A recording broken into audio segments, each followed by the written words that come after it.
مؤتمر للتغيرات المناخيه. المؤتمر ده بعنوان بعنوان قمه الحاجات 2022، ولازم تكون عندك درايه بالتغيرات المناخيه وتربطها بمنهجك الدراسي. تمام كده.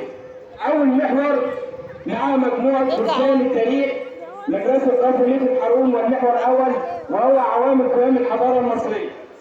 تعالى. العوامل الطبيعية: نهر النيل موقع مصر جغرافي متميز، المناخ، تنوع الثروات المعدنية، العوامل البشرية، الجيش القوي، الوحدة، إقامة حكومة مركزية، كفاح مصر قريب وجودة متواصل. شكرا. في محور نهرنا الخارج هيتكلم النهر النيل. تعالى اتفضل. نهر النيل أطول نهرين العالم، الشعب فيها الزراعة كل 6670 أمر على 11 دولة أفريقية منهم مصر. تمام كده. في محور نهر النيل. يجي بقى محور خاص بالثغرات المناخيه وهو محور هام. اتفضلوا.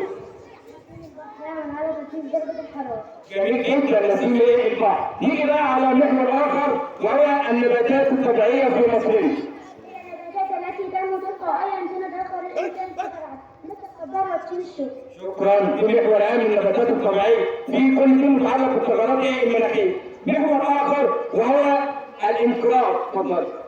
الانقراض هو اختفاء انواع او صنف من الحيوانات او النباتات بشكل كامل من الطبيعه.